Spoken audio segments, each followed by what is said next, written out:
কালী তত্ত্ব নিয়ে আলোচনা করবো।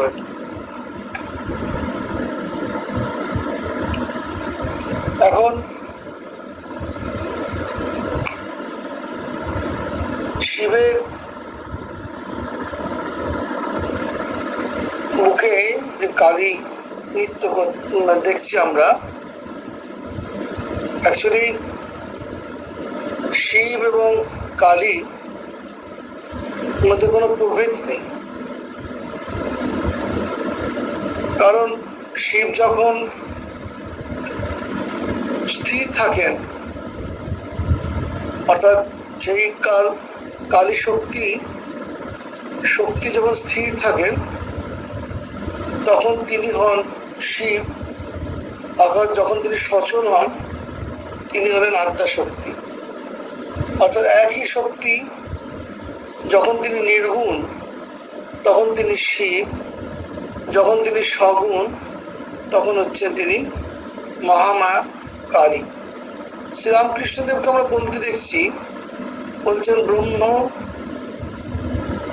ও শক্তি অভেদ। ব্রহ্ম শক্তি অভেদ অর্থাৎ ব্রহ্ম যখন স্থির থাকে, এই শক্তি যখন স্থির থাকে তখন তিনি ব্রহ্ম, আবার যখন হেলছে দুলছে তখন তিনি মহামায়া।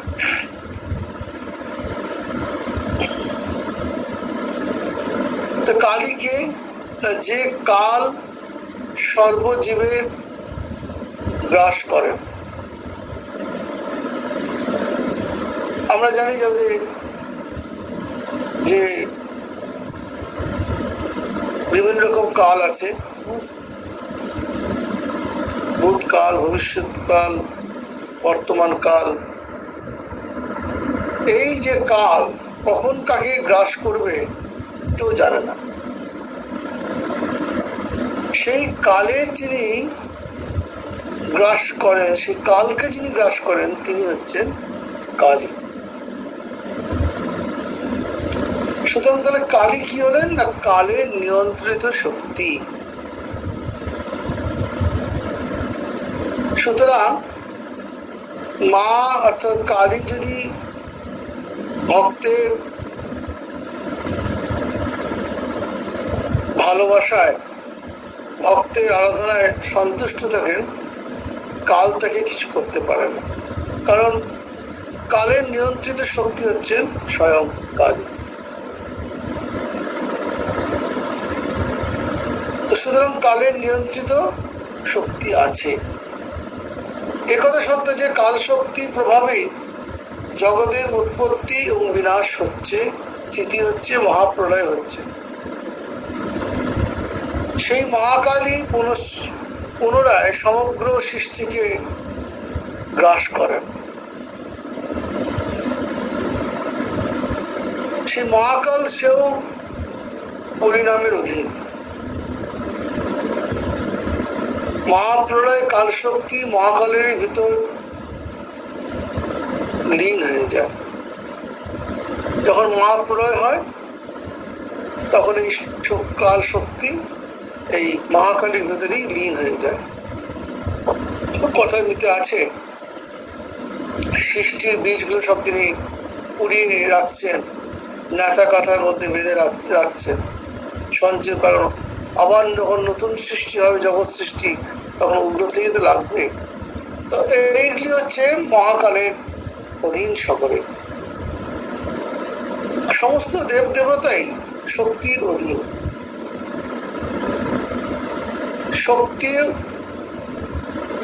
একটি পুরুষের মধ্যে যে শক্তি অংশ, সেটা হচ্ছে নারী শক্তি। পুরুষের তো সে তো নিষ্ক্রিয়। পুরুষের সঙ্গে শক্তি যুক্ত হয়ে তখন সে হয়, তখন তার শক্তি প্রকাশ হয়। আবার এই যে শক্তির উপর নির্ভর করে পুরুষ তার শক্তির বল দেখায়, দেখে আবার শক্তির উপরেই তারা হাত, অনেক সময় দেখা যায় নারী নির্যাতন করছে। কিন্তু এই নারী নির্যাতন করার পেছনে যে শক্তি, সেটা যে নারী শক্তি, সেটা তারা ভুলে যায়।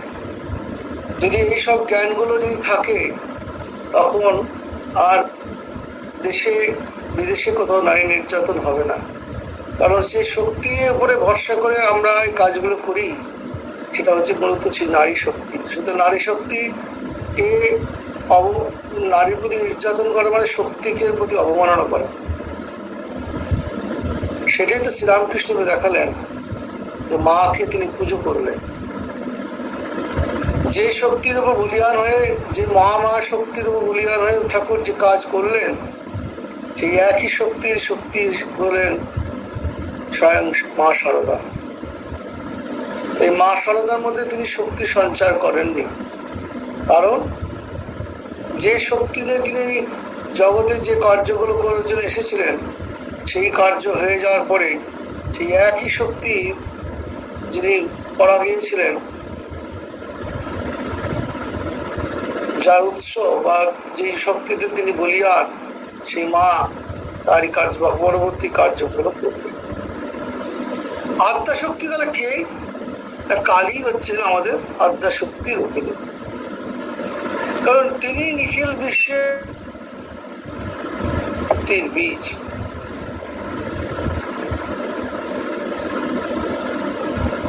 ঋগ্বেদে আছে, যখন পৃথিবী ছিল না, আকাশও ছিল না, উন্নতি যে হবে সেই স্থানও ছিল না, তাহলে কি মনে হবে কিছুই কি ছিল না? এক সুগভীর অতি অন্ধকার, আদি অনন্তহীন একটি অন্ধকার ছিল। এই অনাদি নবী যে মহামায়া, অনাদি অন্ধকারকে তন্ত্রশাস্ত্রে নাম দিয়েছে আদ্যাশক্তি কালী।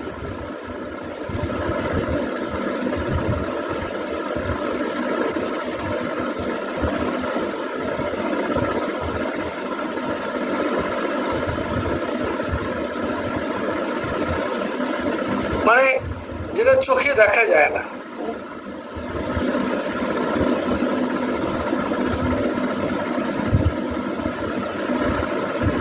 সংহার মূর্তিটা কি? আমরা দেখি পুজোর পর যারা যিনি পুজো করছেন,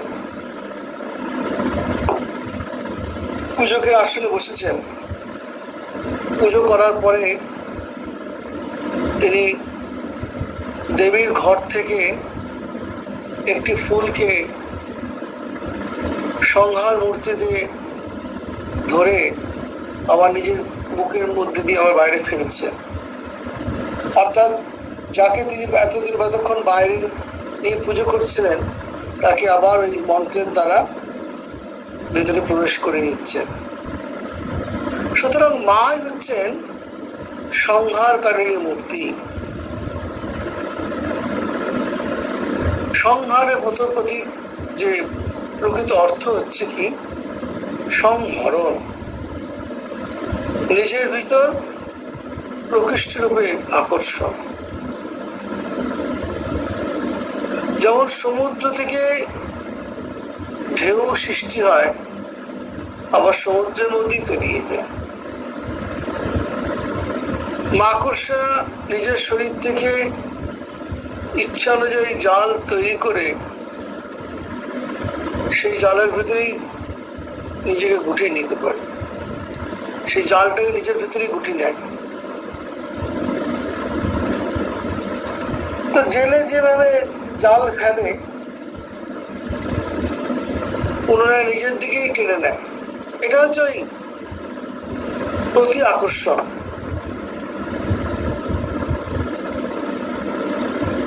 এই সংজ্ঞার অর্থ নির্ভয় আশ্রয়ে মাতৃকোলে মাতৃবক্ষে সন্তানের ফিরে আসা। মায়ের কোলে মায়ের বুকে সন্তানের ফিরে আসাটাই হচ্ছে সংহার। নিখিল সৃষ্টি বিশ্ব প্রসবিনী মায়ের উদর হতেই আর মৃত্যুর মধ্য দিয়ে আমরা সেখানেই ফিরে যাই। নিখিল সৃষ্টি বিশ্ব প্রসবিনী মায়ের উদর হতেই মায়ের উদর থেকেই এই নিখিল বিশ্ব সৃষ্টি হয়েছে, তিনি প্রসব করেছেন, আবার মৃত্যুর মধ্যে দিয়ে সেখানে আমরা ফিরে যাই।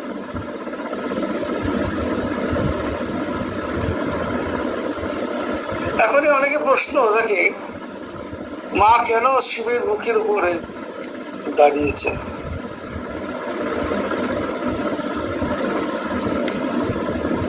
এখানে শিব আর, যেটা প্রথমে বলছিলাম, শিব আর কালীকে পৃথক রূপে দেখলে চলবে না।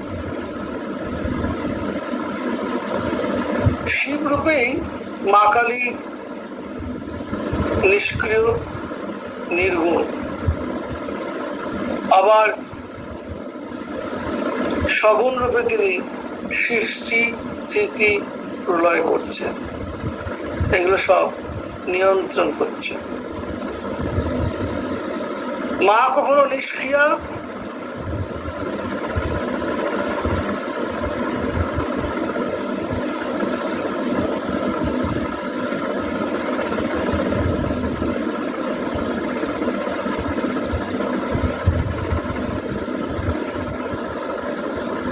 এক থেকে বহু হব, এই যে সৃষ্টি ইচ্ছা। তাই নিষ্ক্রিয়ার বুকে নির্গুণ ঈশ্বর, নির্গুণ ঈশ্বরের বুকে শক্তির প্রকাশ ঘটে, তখন সৃষ্টি সক্ষম হয়ে ওঠে। তাই নির্গুণ শিবের বুকে শক্তিরূপিণী মা, যিনি মা তিনি কালী, তিনি শিব, যিনি শিব তিনি কালী।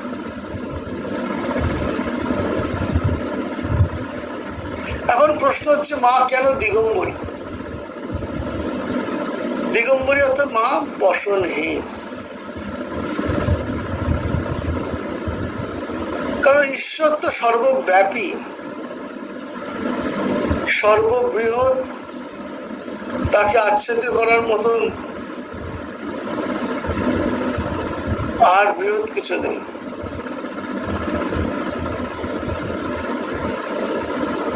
তিনি সর্বব্যাপী, তাকে কি দিয়ে আচ্ছাদন করবেন?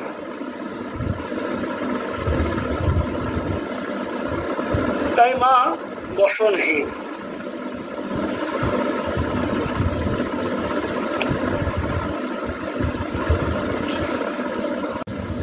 এই বিষয়ে একটা বিরাট দ্বন্দ্ব ছিল, কে দিশা দেখাবে। পাদ্রীরা যা দিচ্ছে, যা জোর করে করাচ্ছে, তা মন চায় না, অথচ আমাদের সনাতন ধর্ম কি সেটাও আমরা প্রকৃতভাবে জানি না। এরকম একটা দিশাহীন অবস্থায় শ্রীরামকৃষ্ণদেবের আবির্ভাব, এবং সেখানে ইয়ং জেনারেশন, ফেডারেশন ব্রাহ্ম সমাজে তারা চালিত হয়েছিল, গিরিজ যা নেতৃত্বে ছিলেন, তারা কি করেছিল, তাদেরকে শেখানো হয়েছিল এই মূর্তি পূজা নিছকই একটি মিথ্যা, পাথর, ইট পাথর, এদেরকে উপাসনা করে। এইটা দ্বারা সে আমরা লক্ষ্যে সত্যে পৌঁছতে পারবো না, একে পরিত্যাগ করো। তারা এই মূর্তি পূজাকে ছুড়ে ফেলে দিয়েছিল। শ্রীরামকৃষ্ণদেব, যিনি যুগ অবতার, যুগ পিতা, তিনি দেখলেন যে এতদিন ধরে যে সনাতন ধর্মের যে মূর্তি পূজা হয়ে আসছে, তো নিছকই শুধু ইট কাঠ, পাথর, বালি, এদেরকে পুজো করেছেন তা নয়, এদের মধ্যে যে অধিষ্ঠিত দেব বা দেবী আছেন তাকেই তারা ঘোষণা করেছেন। এবং তারা সঠিকভাবে, যারা নিষ্কাম ভাবে, নিঃস্বার্থ ভাবে, যে ঠিকভাবে যখন তারা উপাসনা করেছেন, করার মাধ্যমে তাদের মধ্যে দিয়ে তাদের দর্শন হয়েছে। তারা মৃন্ময় মূর্তিকে চিন্ময় রূপান্তরিত করেছেন, স্বয়ং শ্রীরামকৃষ্ণদেব তাই করেছেন। তাই বলেন এই মূর্তি পূজাটা যদি ঠিক ভাবে করা যায়, তাহলে এই মৃন্ময় যে বলছো তোমরা মূর্তি, যেটা বলছো মাটির পুতুল, তা নয়, সে অ্যাকচুয়ালি সচল বিগ্রহ। সেটা তিনি নিজের জীবনে করে দেখাবেন। শুধু এর মধ্যে নয়, তিনি বহু সমস্ত ধর্মের পথ দিয়ে তিনি গিয়ে 3 দিন এক একটা ধর্মের পথ দিয়ে সাধনা করেছেন, 3 দিন সাধনা করেছেন। সেই ধর্মের যে মূল দেব বা দেবী তার ঐকান্তিক সাধনায় ওই 3 দিনে তাদের আসন টলি দিয়ে তারা এসে তার সামনে অভিভূত হয়েছেন, তাকে দর্শন দিয়েছেন, কৃতকৃতার্থ করেছেন। পরবর্তীকালে যাওয়ার সময় তার শরীরে মিশে গেছে। প্রত্যেকটা সাধনা যিনি অধিষ্ঠাতা দেব বা দেবী তার শরীরের মধ্যে প্রবেশ করছে।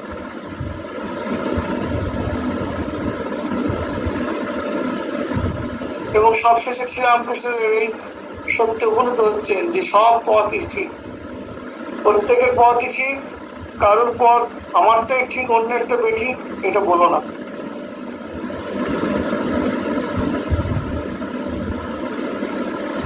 যে শাক্ত, যে বৈষ্ণব, যে শৈব, যে মুসলিম, যে খ্রিস্টান, যে শিখ, ঈশাই, শিখ বা বুদ্ধ, জৈন, প্রত্যেকটা পথই ঠিক আছে,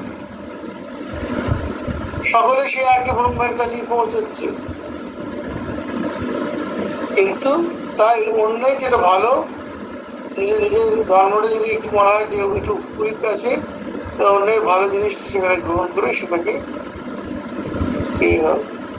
আরো বেশি স্ট্রং করো। সুতরাং কারো ধর্ম ছোট বড় পরিত্যাগ করে অন্য ধর্মে যাওয়ার কোনো প্রয়োজন নেই। নিজের জায়গা থেকেই তুমি বড় হতে পারো, ওদের ভালোটা নিয়ে নাও। এটাই শ্রীরামকৃষ্ণদেব শিখাচ্ছে। তাই তো বললেন যত মত তত পথ। বলছেন একটা পুকুরে 4টে ঘাট আছে, একটা ঘাট থেকে কেউ জল নিচ্ছে বলছে অ্যাকোয়া, ইংরেজরা অ্যাকোয়া বলছে, মুসলিমরা বলছে পানি, হিন্দুরা বলছে, খ্রিস্টানরা বলছে ওয়াটার, পাদ্রীরা বলছে অ্যাকোয়া, হিন্দুরা বলছে জল, মুসলিমরা বলছে পানি। মূলত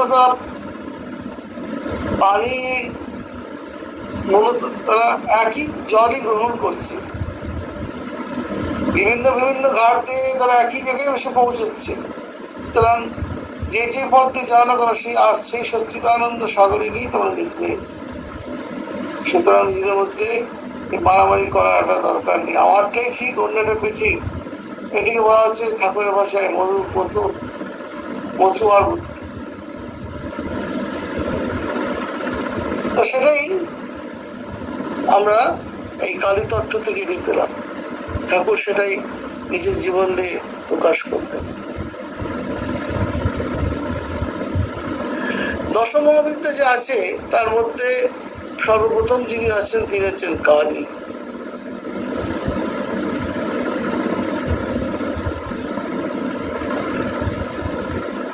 এই দশম মহাবিদ্যার উপরে আমাদের পরে আলোচনা করা যেতে পারে, আজকে সময় হয়ে আসছে। আমরা বলি একটু বলে দিই যে কত রকম কালী হয়।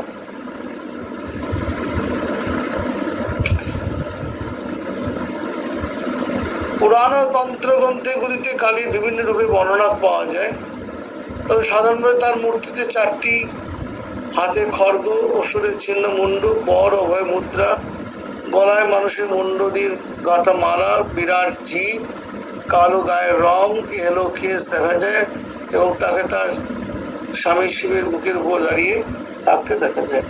আর কোটি দেশে ওই হাতের মালা বাঁধা থাকে।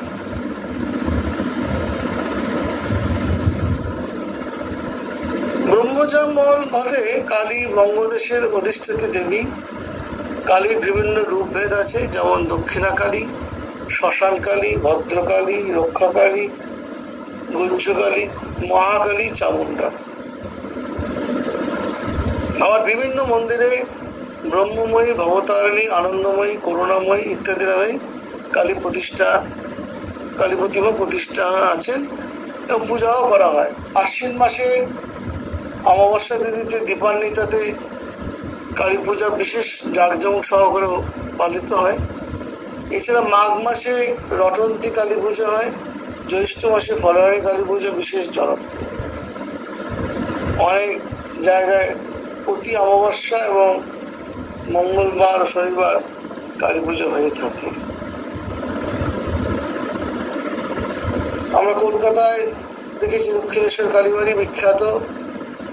এছাড়া কালীঘাটের কালী, সেখানে তো আবার ছিল দেবী শরীরে অংশ পড়েছিল।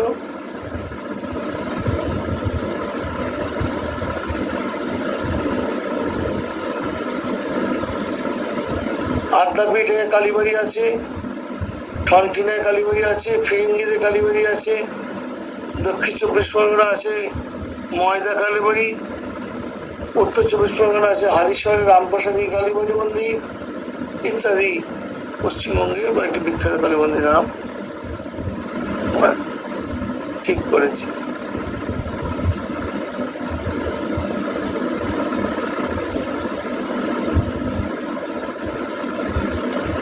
পরে আমরা এই যে বিভিন্ন যে কালী নাম বলা হলো, দক্ষিণা কালী কি, অথবা যে এই দশমহাবিদ্যা,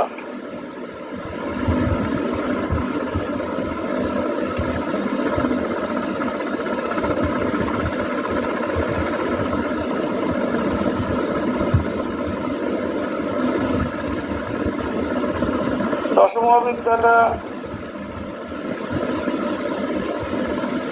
কালী, তারা, ধূমাবতী, কে কে?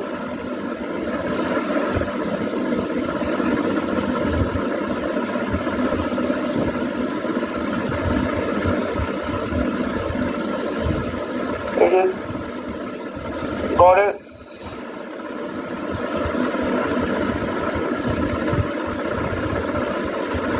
কালী, তারা, ষোড়শী, ভুবনেশ্বরী, হ্যাঁ, তারপর আছে ভৈরবী আছে, ছিন্নমস্তা আছে, ধূমাবতী আছে, বগলামুখী আছে, মাতঙ্গিনী আছে, কমলা আছে।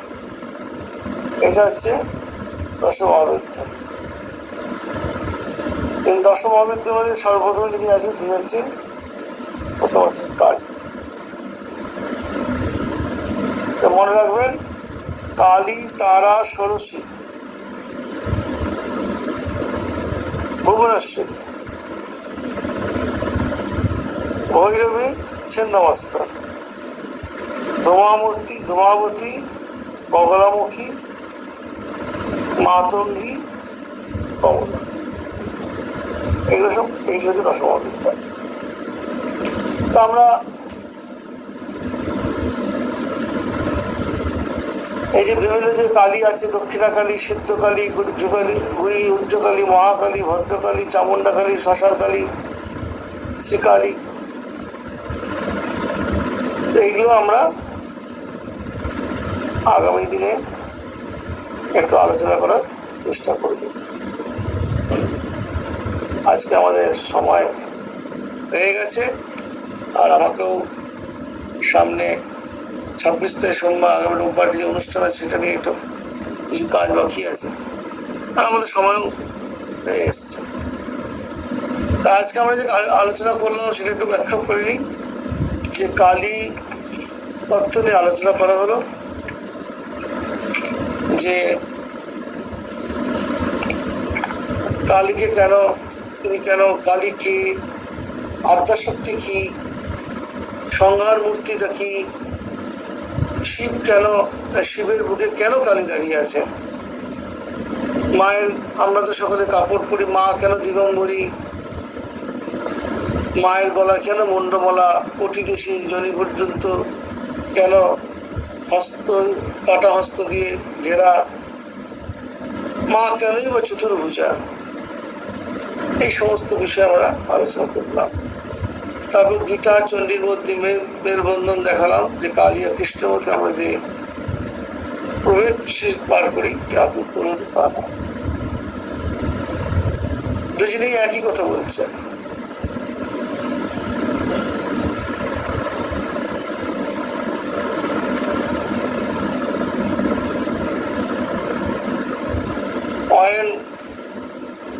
সত্যিকার যে স্বামী, তাকে তার স্ত্রী এবং তার মা এবং বোন ভুল বুঝিয়ে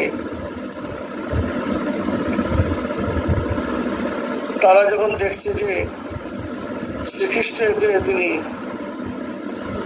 পদসেবা করছে, তখন তারা সঙ্গে সঙ্গে অয়ন ঘোষকে ডেকে নিয়ে এসে বলছে, দেখবে চলো তোমার স্ত্রী কেমন নষ্ট হয়েছে, পরপুরুষের সঙ্গে সে জঙ্গলে গিয়ে কথা বলছে। তখন এসে অয়ন ঘোষে দেখছে তার সত্যি স্ত্রী সেখানে আছে বসে, কিন্তু সেখানে কোনো পুরুষ নেই, স্বয়ং মা কালী তিনি পদসেবা করছেন।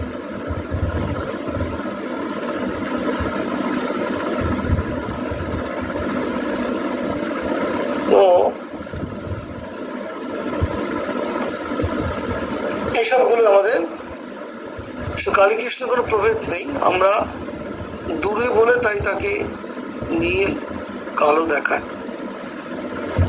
দেখায়, যত কাছে আসবে তত তিনি আমাদের কাছে নীলের প্রকাশ হবে।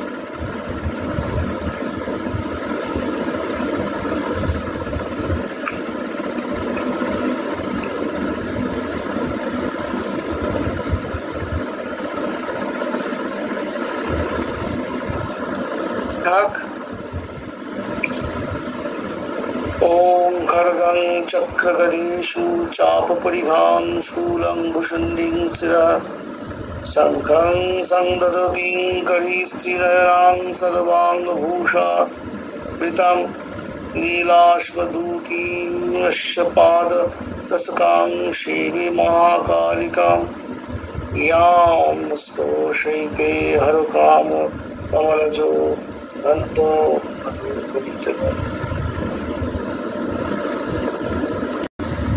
সর্বব্যাপী তাকে কি দিয়ে তাকে আচ্ছাদন করবে? এত বড় আচ্ছাদন আজ পর্যন্ত সৃষ্টি হয়নি, তাই মা বসনে।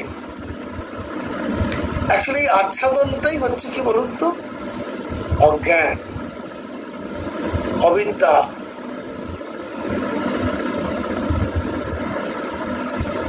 অবিদ্যা মানে কিছুটা অহংয়ের প্রতীক, ঢেকে রাখছে সেটা। ঠাকুর ও তো কোনো কিছুতেই তিনি ঢাকঢোল করতে চান, ঢাক করতে পারতেন না, তার হাতটা ভেঙে গেছে, রাজা মহারাজ কেবল কাপড় দিয়ে ঢেকে দিচ্ছেন, ঠাকুর বারবার সেটা বার করে দিচ্ছেন, দেখাচ্ছেন। এই ঢাকঢোল ঢেকে রাখাটা শ্রীরামকৃষ্ণদেব পছন্দ করতেন। ভেঙেছে তো ভেঙেছে, লোকে দেখবে, এটা ঢাকার কি আছে, আমি ঢেকে রাখবো। আমার ভেঙে গেছে এইটা দেখা মানে আমার দুর্বলতা প্রকাশ, হ্যাঁ আমার এটা হয়েছে, ঢেকে রাখবো। তো এগুলো আমি করছি, এই অহং, অর্থাৎ অবিদ্যা। আচ্ছাদন হচ্ছে অবিদ্যা।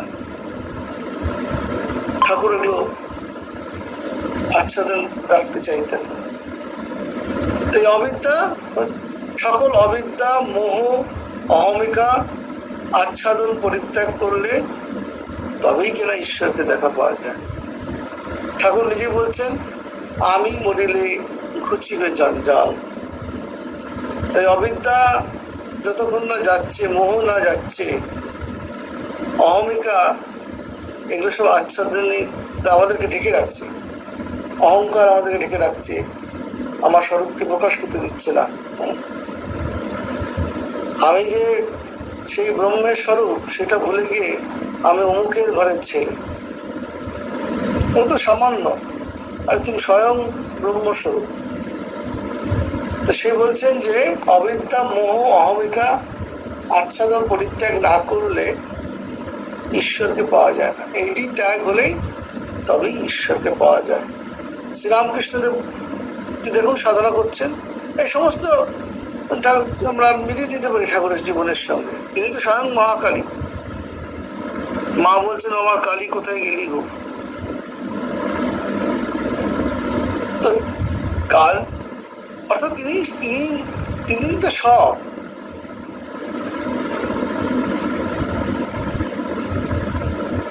স্থাপকায় ধর্মস্য সর্বধর্ম স্বরূপ, সমস্ত অবতারদের মধ্যে যিনি বরিষ্ঠ সেই রামকৃষ্ণকে করে। তো সেই যেটা বলছিলাম, যখন তিনি সাধনা করছেন মায়ের দর্শন পাচ্ছেন না, দক্ষিণেশ্বরে পুজো শেষ করে চলে যেতেন, সারাদিন তার পুজো চলত, পঞ্চবটি গাছতলায় চলে যেতেন, গিয়ে বসে মাকে ডাকছেন, তুমি কমলাকান্তকে দেখা দিয়েছো, রামপ্রসাদকে দেখা দিয়েছো, আমাকে দেখা দিবে।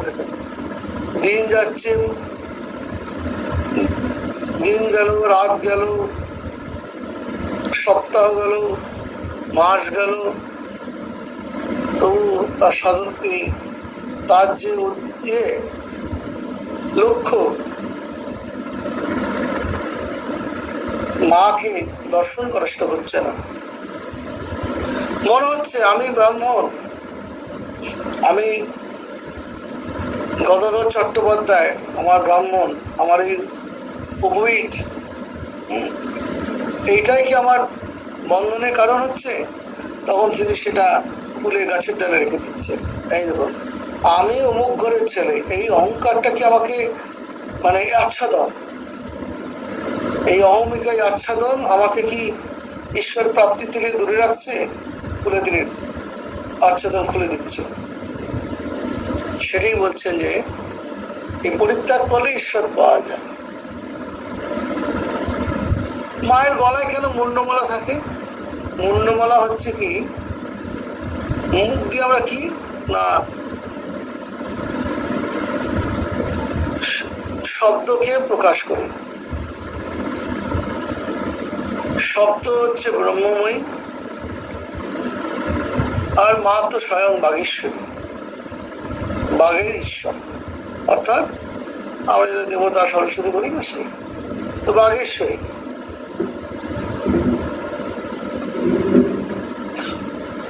যে শক্তির দ্বারা আমরা আমাদের কথা ব্যক্ত করছি, তার তিনি হচ্ছেন তার ঈশ্বর। সেই ঈশ্বর শক্তি যদি না থাকার কথা বলতে পারে, এবং সেটা আমরা কি মুখের অংশ দিয়ে, সারা শরীরের একটা অংশ দিয়ে সেটা প্রকাশ হয়েছে, মুন্ড। মায়ের কণ্ঠে 50টা মুন্ড থাকে। এই 50টি হচ্ছে কি না বর্ণের প্রতীক, অ থেকে জগতের সকল জ্ঞান ও তত্ত্বের প্রকাশ হয় এই বর্ণ তথা ধ্বনির মাধ্যমে। মা হচ্ছে সকল জ্ঞান শক্তির আধার, তাই তার মায়ের গলায় মুন্ডমালা। বুঝতে পারলেন তো মুন্ডমালাটা কি ব্যাপার? যে মাথা কেটে পড়ে নিয়েছেন মা, সেটা ব্যাপারটা না। আমাদের যে 50 অক্ষর আছে, 50টি বর্ণ আছে, সে বর্ণ আছে, এই 50টি বর্ণের প্রতীক হচ্ছে এই 50টি মুন্ড। 50টি গলা থেকে, হাতে একটা থেকে 51।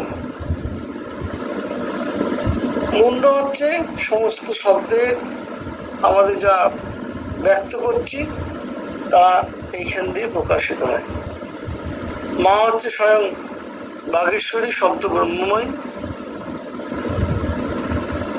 আর মস্তিষ্ক হচ্ছে জ্ঞানের আধার।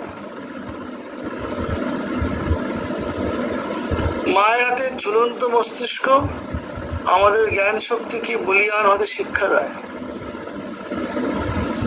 জ্ঞান দ্বারাই আমরা অজ্ঞানকে ছেদন করতে পারি।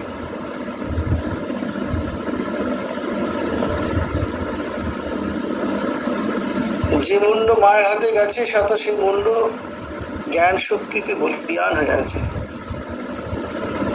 প্রাণহীন এসব আমরা যে ভাবি, এগুলো সব প্রতীক।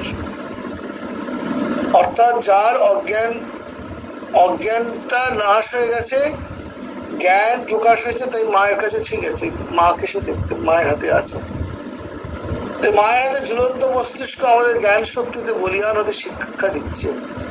জ্ঞান দ্বারাই আমরা অজ্ঞানকে ছেদন করতে পারি। আর যখন অজ্ঞান ছেদন হবে তখন মা আমাদেরকে তার হাতে ধরে ফেলবে। সেরকমই মায়ের কোটি দেশে আমরা দেখি যে কাটা হাত,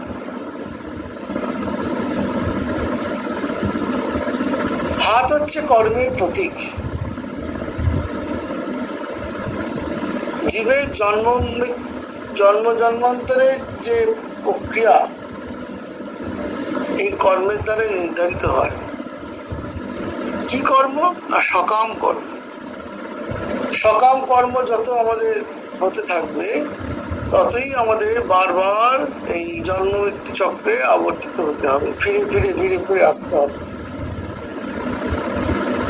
মা বলছেন ঈশ্বরকে যদি প্রার্থনা করতে হয় তাহলে নির্বাসনা প্রার্থনা করতে। বাসনাই আমাদের যত বন্ধনের কারণ।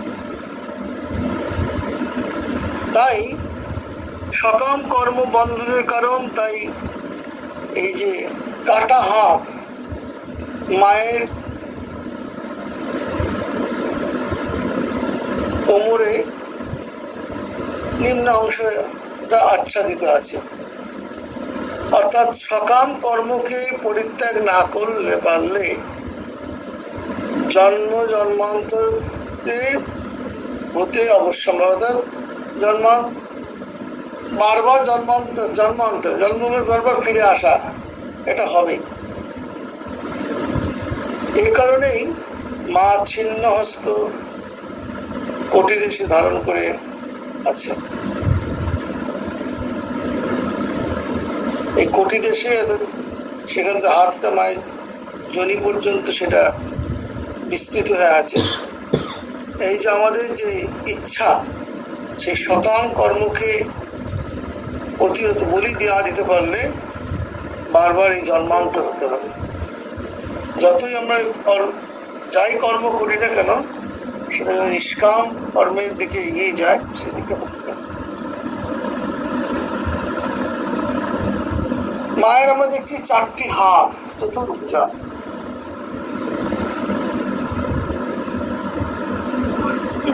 দু শ্রেণীর সাধক থাকেন, একজন সকাম, একজন নিষ্কাম। সকাম সাধক সংসারে সাফল্য চান, আর নিষ্কাম সাধক চান মুক্তি। সকাম সাধক সেও সাধনা করছে, সে চাইছে আমি মায়ের কৃপায় যদি ভালো রাজ্য পাই, ভালো জায়গা প্রতিপত্তি হোক, এসব চায়। আর নিষ্কাম যে সে চায় মুক্তি।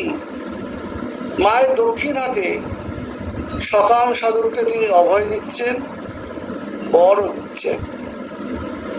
আর বাম হাতের খড়গ তারা নিষ্কাম সাধককে যে মোহপাশ তা ছিন্ন করছেন। কালোকে আকর্ষণ করে মা তমগুণকে নিয়ন্ত্রণ করতে বলছেন। ওই যে চুলটি যে ধরে আছেন, একটু মুন্ডমালার চুল ধরে আছেন না, এবারে কালোকে আকর্ষণ করে মা তমগুণকে নিষ্ক্রিয় করছেন, নিয়ন্ত্রণ করতে বলছেন।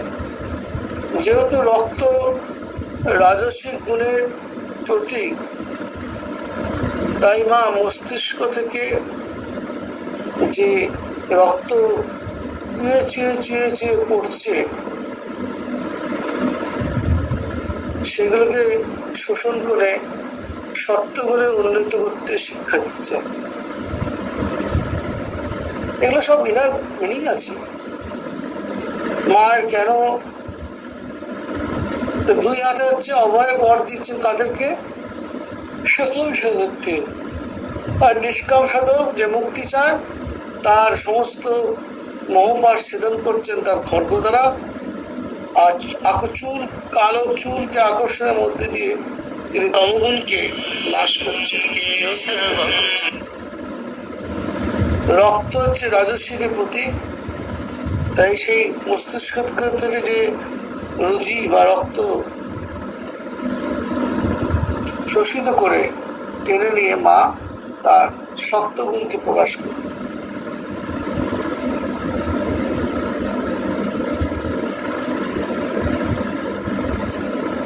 গীতায় দেখবেন যেমন বলছেন यदा यदा हि धर्मस्य ग्लानिर्भवति भारत अभ्युत्थानं अधर्मस्य तदात्मानं श्रियाम्यहं परित्राण साधूनां विनाशाय च दुष्कृतम्। তো এই যে যেরকম আছে তেমনি চণ্ডীতেও আছে, সেখানেও মা বলছেন যে ইত্যং यदा यदा बाधा दानवत्व भविष्यति तदा तदा अवतीर्य अहं সংশয়। অর্থাৎ ওখানে যেমন বলছেন যে হে ভারত, যখনই ধর্মের হানি অধর্মের বৃদ্ধি হয় তখনই আমি নিজেকে সৃষ্টি করি এবং যুগোপযোগী ধর্মকে প্রতিষ্ঠা করে অধর্মকে নাশ করি। সেমনি কীর্তনটিতেও বলেছেন, মা বলছেন ইত্যং ইদা ইদা বাধা দানবত্ব ভবিষ্যতি তদা তদা অবতীর্য অহং করিষ্যামি পরিসংশয়ম। এইরূপে যখন জগতে দানবের অত্যাচার ভরে যায় হতে থাকে তখন আমি পুনঃ আবির্ভূত হই এবং জগতের এই শত্রুগণকে ধ্বংস করি।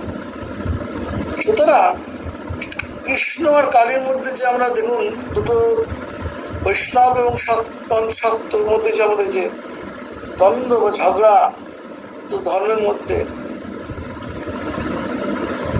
দুই কিন্তু মূলত এক।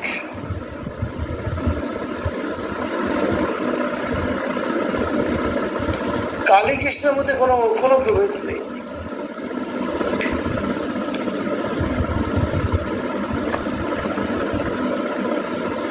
আরেক জায়গায় মা বলছেন চণ্ডীতে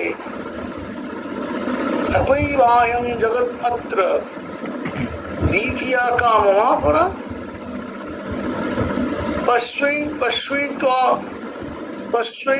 पश्वैत्वादुष्टमयि एव विसन्तो मद्विभूत। যখন এই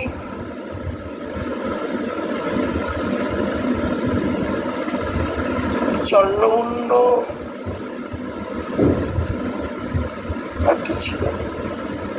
সেখানে মাস কাছ থেকে চামুন্ডা বেরিয়ে রক্ত বেরিয়ে রক্তকে তিনি শোষণ করে নিয়ে এক পরে প্রতি রক্ত সৃষ্টি হয়ে চলেছে। তখন মা তার বিশাল লেলিয়ান জিহ্বা দিয়ে সমস্ত রক্তকে তিনি শোষণ করে আর মাটিতে পড়তে পারছে না, যার ফলে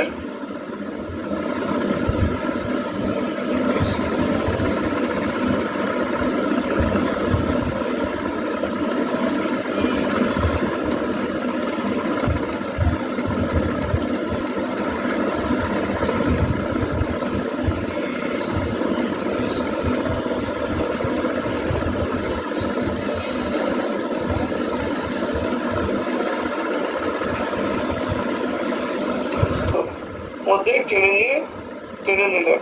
তাই বলছেন যে এই জগতে আমি একাই আছি, আমি ভিন্ন, দ্বিতীয় আর কে আছে? ব্রহ্মণী প্রভৃতি শক্তি আমারই অভিন্ন বিভূতি, ওরা আমারই প্রবেশ করছে। চন্ডিতা আছে সম্ভবত 10ম চ্যাপ্টারে 5ম শ্লোক। আরো অনেক কিছু বলা, আমরা এই নিয়ে আরো আলোচনা করতে পারি। শুধু এতটুকুই ভাববার যে ঈশ্বরের কত নিগুড় ও গভীর দার্শনিক চিন্তা, এই ঈশ্বরের ব্যাপারে আগেকার মুনি ঋষিরা করে গেছেন। কি অসম্ভব তাদের তত্ত্ব ছিল, জীবন ও জগতের কি অভাবনীয় প্রকাশ এই প্রতিমাতে। শ্রীরামকৃষ্ণদেব তো তাই। শ্রীরামকৃষ্ণদেব যখন এলেন তখন ভারতবর্ষে তখন শান্তি হরি ওম তৎসৎ শ্রী রামকৃষ্ণার্পণমস্তু।